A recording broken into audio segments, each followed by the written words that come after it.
Bonjour Pierre Thomas. Bonjour. Merci d'avoir accepté notre invitation. Alors vous êtes président du MODEF, le mouvement de défense des exploitants familiaux.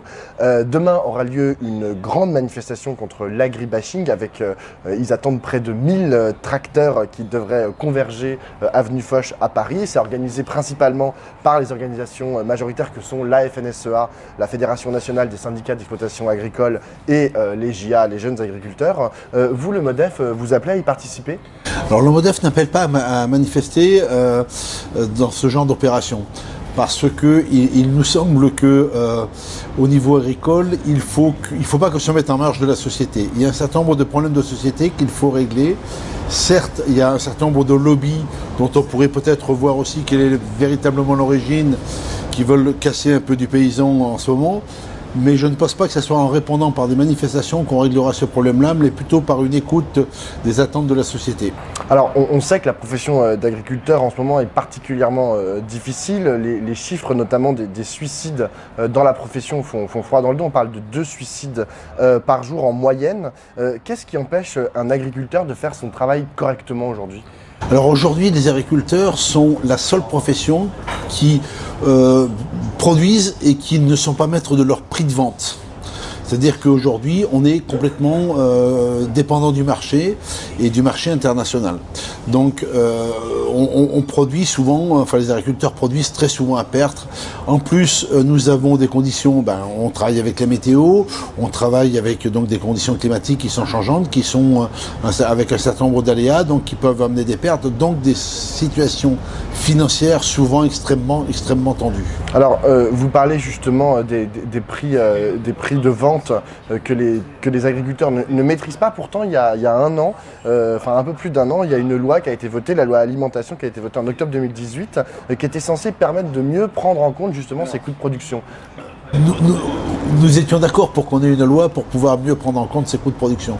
Le gros problème qu'il y a, c'est qu'on ne peut pas dire tout le monde est gentil, tout le monde est bien sympa, et notamment la grande distribution va augmenter ses prix. C'est pas vrai, ça fonctionne pas comme ça. Nous demandions de légiférer sur cette affaire-là. Et alors, qu'est-ce qui s'est passé ? Rien. Et donc du coup, qu'est-ce que vous demandez, vous ? Nous, on demande toujours de légiférer, c'est-à-dire qu'on connaît les coûts de production, on a une estimation relativement précise des coûts de production, et on demande qu'une loi soit votée pour qu'on ne puisse pas vendre en dessous de ces coûts-là.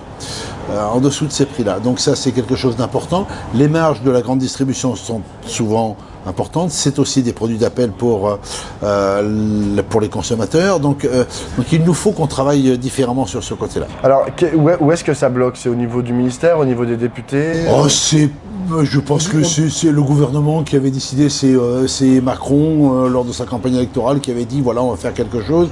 Mais comme on est dans un courant extrêmement libéral, on ne prend pas des mesures adéquates pour pouvoir répondre aux besoins, quoi. Parce qu'on avait dit que l'ancien ministre de l'Agriculture, Stéphane Travert, était très proche des lobbies. Là, le nouveau Didier Guillaume, on le dit un peu plus, avec les coups un peu plus franches. Vous avez l'impression d'avoir une écoute attentive de la part de ce ministère ? Bon, c'est toujours très compliqué, les ministères. Ils dépendent d'un gouvernement qui, ce gouvernement est principalement basé sur le libéralisme. Donc, vouloir même mettre une politique qui est non libérale, qu'il nous faudrait dans un système très libéral, c'est extrêmement compliqué.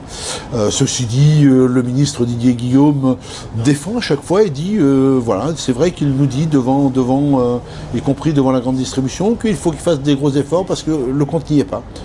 Mais il n'est pas pour autant, il n'est pas prêt à légiférer. Il n'est pas prêt à légiférer. Alors, il y a aussi cette question des arrêtés anti-glyphosate que prennent certaines collectivités territoriales. Alors, bien sûr, ça a un impact parfois direct sur les agriculteurs, sur le travail des agriculteurs. Comment vous vous situez par rapport à ces arrêtés ? Moi, je pense qu'ils ont un grand mérite, ces arrêtés-là, parce que ça permet effectivement de poser le problème d'un certain nombre de produits.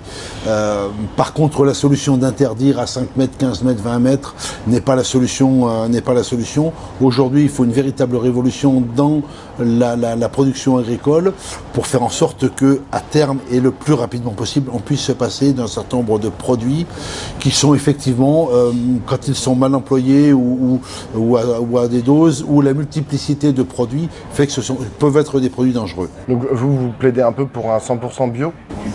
Alors le bio, c'est pas forcément... alors moi je suis producteur bio, donc je suis tranquille pour en parler, je suis très à l'aise là-dessus. C'est pas forcément quelque chose qui est le mieux. L'important aujourd'hui, c'est de produire en fonction de l'agronomie. Donc certes, le bio peut être une réponse, mais pas forcément une réponse à tout. Donc oui, du bio, mais pas forcément que ça.